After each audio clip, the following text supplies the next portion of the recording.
कि गुना से जीत गए हैं ज्योतिरादित्य सिंधिया और विदिशा से शिवराज सिंह चौहान जीते हैं। नतीजे अब सामने आ गए, प्रतिक्रिया दें। तौर पर तय था मध्य प्रदेश की जनता के मन में भारतीय जनता पार्टी के प्रति जो एक आस्था और भारतीय जनता पार्टी के कार्यों को प्रकार से एप्रिशिएट किया है मतदाताओं ने। मैं मध्य प्रदेश की समस्त जनता जनार्दन का आभार व्यक्त करता हूं कि 29 की 29 लोकसभा सीटों पर उन्होंने भारतीय जनता पार्टी के प्रत्याशियों के प्रति विश्वास व्यक्त किया है। और माननीय शिवराज सिंह चौहान जी हों, श्रीमती ज्योतिरादित्य सिंधिया जी हों, शंकर लालवानी जी हों, ये बड़े मार्जिन से जीत रहे हैं जी। इनकी जीत लगभग तय हो गई है या आप बता रहे हैं डिक्लेयर भी हो गए हैं। हाँ। तो और अन्य सीटें चाहे कमलनाथ का गढ़ हो, दिग्विजय सिंह हो, तमाम जगह भारतीय जनता पार्टी बड़े मार्जिन के साथ पूरे प्रदेश में जीत दर्ज कर रही है। मुझे लगता है हम 60% से अधिक मत हासिल करके और प्रदेश में भारतीय जनता पार्टी का परचम फहराएंगे। ये देवतुल्य कार्यकर्ताओं और जनता जनार्दन की प्रति मैं आभार व्यक्त करता हूँ। बिल्कुल। संजय यादव जी, प्रदेश सचिव मध्य प्रदेश कांग्रेस हमारे साथ जुड़ गए हैं। बहुत बहुत स्वागत है संजय जी। संजय जी, मेरा सवाल, जो प्रतिक्रियाएं सामने आ रही हैं, जो नतीजे सामने आ रहे हैं, सबसे पहले आप अपनी प्रतिक्रिया दें, फिर उसके बाद चर्चा की शुरुआत आगे बढ़ाते हैं। बहुत बहुत धन्यवाद। और जितने भी साथी हमारे जुड़े हैं और जो आपके चैनल को देख रहे हैं उनको मेरा बारम्बार प्रणाम। देखिए, अभी राजेंद्र सिंह जी बहुत सारी बातें कर रहे थे, खैर इस पर मैं बाद में आऊंगा। ये पूरे लोकसभा का चुनाव था, ना कि सिर्फ मध्य प्रदेश का। तो बड़े प्रदर्शन देखना पड़ेगा, एक बड़ी आइडियोलॉजी के साथ देखना पड़ेगा कि पूरे इंडिया में जिस तरीके से भारत में इस चुनाव को और इस चुनाव को लेकर के जो परसेप्शन और जो लोगों का माइंड सेट किया गया, 400 पार, जनता ने पूछा थी।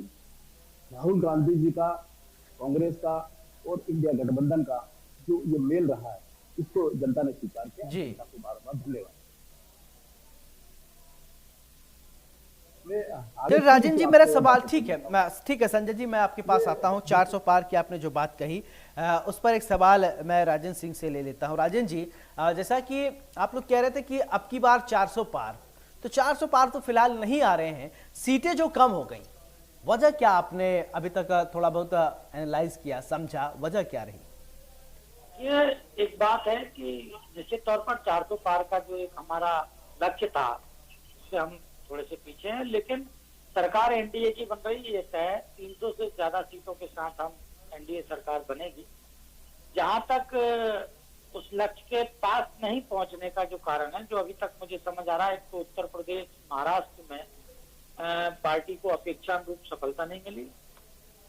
बाकी जगह पर अच्छा रहा प्रदर्शन, पर ये दो बड़ी स्टेट के कारण कहीं ना कहीं जो अंतर अगर आप देखेंगे तो लगभग वहां जाते हुए दिखते हैं। और एक बड़ा कारण यूपी का जो है, यूपी में कास्टिज्म ज्यादा है। वहाँ मतलब एक तरह से देखा जाए तो माइनॉरिटीज के वोटों की संख्या को देखते हुए अखिलेश यादव और अन्य जो इंडिया गठबंधन था, सबने जो बीच बीच में अपने सबूतेबाजी की, तो निश्चित तौर पर पार्टी चिंतन करेगी कि उत्तर प्रदेश में हमारा प्रदर्शन जो अपेक्षानुरूप नहीं रहा है, उसमें हम भविष्य में और काम करेंगे। लेकिन सरकार जो है एनडीए की बन रही है, यशस्वी प्रधानमंत्री नरेंद्र मोदी जी के नेतृत्व में भारत एक बार फिर प्रगति पथ पर अग्रसर रहेगा, ऐसा जनता का जनादेश है, पूरे देश का जनादेश। बिल्कुल। संजय जी, अभी तक जो नतीजे सामने आए हैं, 4 सीटों पर भारतीय जनता पार्टी ने जीत दर्ज की है, इसको लेकर आप कुछ कहना चाहेंगे? अभी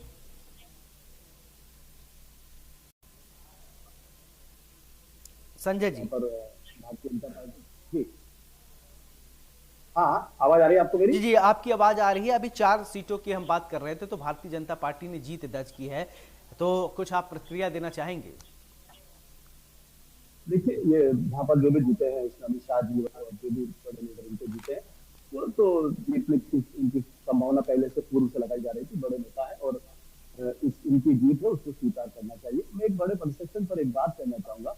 जिस तरीका का माहौल और जिस तरीके से भारतीय जनता पार्टी ने पूरे देश को कैप्चर करके, जिस तरीके से इलेक्शन कमीशन से लेकर सभी जितने इसमें भी मैं माफी के साथ कहना चाहूंगा सभी मीडिया हाउसेस को, पूरा दबाव डाल करके किस तरीके से आपने देखा होगा कि भारत के 70-75 साल के आज के इतिहास में हमारे लोकतंत्र में ऐसा पहली बार हुआ है जब हमारे किसी सेनाध्यक्ष का कार्यकाल बढ़ाया गया। ऐसी बहुत सारी चीजें हैं इस देश में जो पहली बार हो रहा है। देखिए 7 चरणों में चुनाव का होना और किस तरीके से चुनाव को मॉडिफाइड किया गया, किस तरीके से चुनाव को लिजाया गया, इन सब के बाद भी अगर इस देश की जनता ने सत्य के साथ और सत्य को जो ताकत दी है, निश्चित तौर से हमारा लोकतंत्र बहुत मजबूत होगा। आने वाले समय में आपको बहुत सारे परिवर्तन और देखने को मिलेंगे।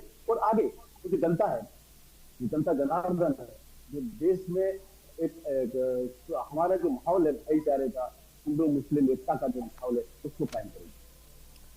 बिल्कुल संजय जी, एक सवाल आपसे कि आप लोग कहते थे ना कि लोकतंत्र खतरे में है, लोकतंत्र खतरे में है, अच्छी मजबूत स्थिति में आप लोग हैं, तो अब तो लोकतंत्र बचा रहेगा ना?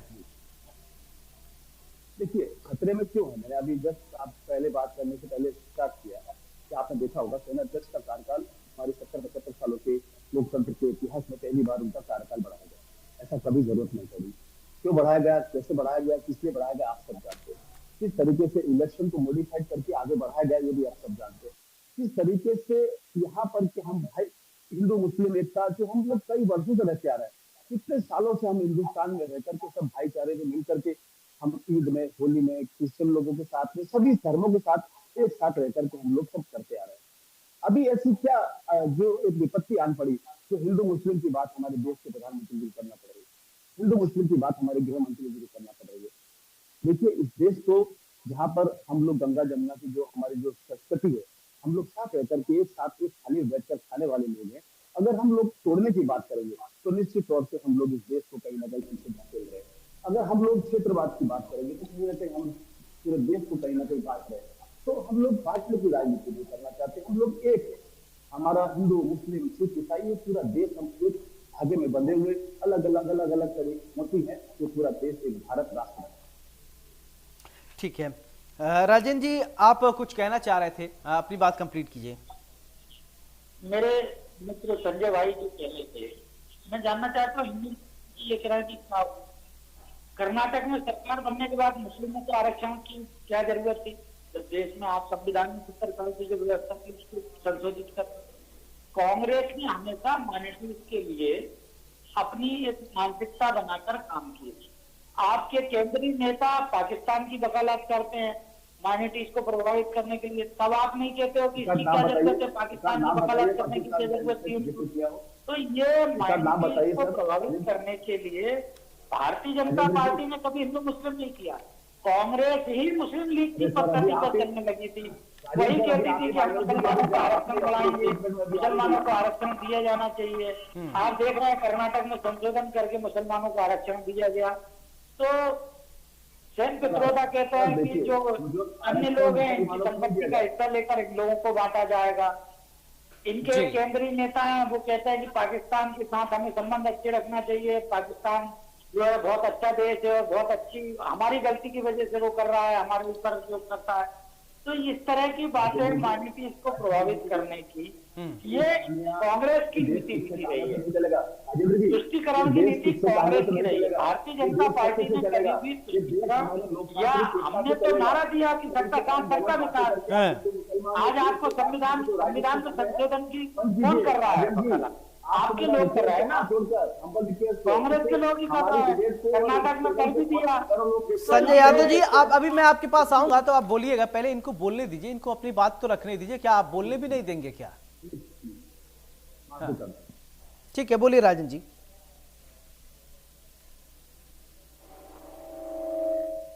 हेलो।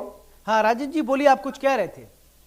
मैं ये कह रहा था कि कांग्रेस ने ही डरा के माइनॉरिटीज को डरा के उनको वोटों को लेने का काम किया है। कभी उनसे कहा जाता है कि संविधान में संशोधन करेंगे, कभी कुछ, जबकि भारतीय जनता पार्टी शुरू से कह रही है और आज भी कह रही है।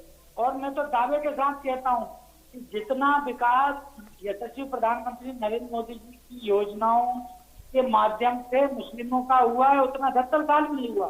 आज हितग्राहियों की आप स्थिति देखिए, चाहे वो प्रधानमंत्री आवास की बात हो, चाहे वो संबल योजना की बात हो, चाहे वो किसी भी तरह की जो हितलाई योजना है उनमें लाभार्थियों की बात हो तो सर में सबसे आगे मुस्लिम समाज रहा है।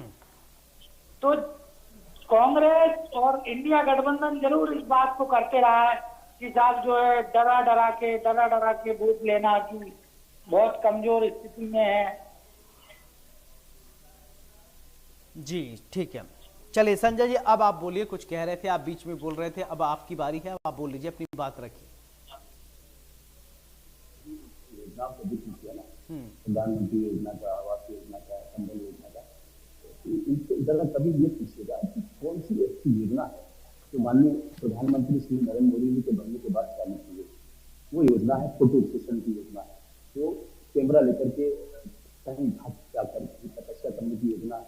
अपने आस पास ऐसे प्रधानमंत्री जी को देखा था कि इस तरीके से उन्होंने अपने फोटो सेशन करवाए हैं, इस तरीके से पूरा मीडिया हो, आपने देखा होगा प्रधानमंत्री जी के साथ गृह मंत्री जी और जो भी लोग रहते हैं, इस तरीके से पूरा मीडिया और पूरा कैमरा लेकर के चलते। ठीक है, वो अपनी अलग उनकी अलग तरीके की राजनीति है, उनका अलग स्टाइल करते, ठीक है, स्वागत है उनका। लेकिन भारतीय जनता पार्टी ने जब से इनकी सरकार बनी तब से मुझे बता दो 2014 के बाद आज तक इन्होंने कौन सी एक अच्छी ऐसी योजना बना दी हो जिससे किसी गरीब का फायदा हो गया है, जिससे किसी एक साधारण परिवार के साधारण व्यक्ति का फायदा हो गया, जिससे किसी एक साधारण व्यापारी का फायदा हो गया। देखिए जीएसटी, उसमें भी इतने सारे रोड़े रखा दिए। आप देखिएगा किस तरीके से बैरिकेडिंग की गई है। आज देश का हर वर्ग परेशान है, गरीब हो चाहे मीडियम वर्ग का हो, जो भी हो, छोटे जो मध्यम वर्ग की, उनकी भी बात नहीं करता हूँ, वो कैसे अपना खर्च चला रहे हैं, उनका घर जाकर देखिएगा एक बार। बात रही सिर्फ भारतीय जनता पार्टी की, जो बड़े बड़े जो 10 व्यापारी हैं, 10% मान लीजिए, उन लोगों का विकास हो रहा है, बाकी लोगों का विकास नहीं हो रहा है। आप देखिए अडानी अंबानी जी, जितने बड़े बड़े जो हमारे देश के उद्योगपति हैं, उनकी संपत्ति दिन रात चौगुनी बढ़ रही है। चारों तरफ आज देखिएगा विश्व स्तर पर उनका नाम हो रहा है। तो ये सब क्या होने जा रहा है, हमारे देश कहाँ जा रहा है, गर्त में जा रहा है। देश में कौन से सारा प्राइवेटाइजेशन कर दिया, सारे हिंदुस्तान के सारी जो हमने देश को दिया है, देश के लिए भाखड़ा नागल डैम से लेकर के एयरपोर्ट से फैक्ट्रियां जो दिए वो सब प्राइवेट कर रहे हैं, रेलवे को प्राइवेट कर दिया। आप इस देश को कहाँ ले जाना चाहते हैं, ये देश कहाँ जाएगा? हमारा देश का जो गरीब है, मध्यम वर्गीय परिवार है, जो ट्रेनों में बैठ करके चलता है, जो बसों में बैठ करके चलता है, वो लोग कहाँ किस तरीके से अपने आप को एडजस्ट करेंगे? आज देखिए हर जगह पेट्रोल की कीमत ले लें, डीजल की कीमत ले लें, पेट्रोल गैस की कीमत ले लें, आप देखिएगा इस देश का हर गरीब वर्ग सब परेशान है। और इस परेशानी का सिर्फ और सिर्फ एक ही कारण है, भारतीय जनता पार्टी की नीति। चलिए ठीक है, राजन जी जवाब दीजिए कि इस देश का भलाई तभी हो सकता है जब भारतीय जनता पार्टी चली जाए, यानी 10 सालों में आप लोगों ने कुछ काम किया नहीं है, विपक्ष को कुछ दिखता नहीं है। देखिए एक सकारात्मक आलोचक के रूप में भूमिका निभाए, लेकिन कांग्रेस और विपक्षी दल जो है इनका गठबंधन जिस प्रकार से बना है, आपने किसी देखा होगा कि ये लोग जब केजरीवाल कहते थे कि कांग्रेस के लोग चोर हैं, इनको मैं जेल भेज दूंगा, और बाद में उनके दूसरे साथ गठबंधन, तो उन्होंने कहा कि मोदी जी से लड़ने के लिए गठबंधन मजबूरी है। तो ये लोग मजबूरी में इकट्ठा हुए, जेल वाले और बेल वाले लोगों का एक गठबंधन है। और जहां तक विकास की बात है तो कांग्रेसी मित्रों को नहीं दिख रहा है कि वैश्विक स्तर पर भारत की छवि कितनी सुधरी है, भारत की इकोनॉमी आज कितने बड़े स्तर पर पहुंच गई है। तो ये सारे विकास कार्य, एक एम्स था जवाहरलाल नेहरू ने बनाया, उसके बाद 3 एम्स बनाए अटल जी की सरकार में, और आज कितने एम्स हो गए। हवाई अड्डे 10 साल में डबल हो गए हैं, जितने यूपीए गवर्नमेंट के समय तक थे उससे डबल आज एनडीए गवर्नमेंट के, सिर्फ 10 साल में 10 साल बनाम 70 साल का विकास। तो ये इनको दिखता नहीं है। पर मुझे खुशी इस बात की है कि जनता को ये विकास दिखता है, जनता के अंदर एक विश्वास है कि भारतीय जनता पार्टी अच्छा काम कर रही। तभी तो मध्य प्रदेश में अभी चुनाव के समय जब मैं डिबेट में था, आपके यहाँ कहीं भी रहता हूँ, तो कांग्रेसी मित्र कह रहे थे कि विधानसभा के बाद अब जो है बड़ा परिवर्तन होने वाला है। तो बड़ा परिवर्तन ये हुआ कि 28 से 29 हो गई बीजेपी की सीट। तो जनता समझ रही है कि कौन जनता के हित में काम कर रहा है, कौन जनता के लिए काम कर रहा है और किसके पक्ष में काम कर रहा है। चलिए, बहुत बहुत शुक्रिया आप दोनों का। राजन जी आपका बहुत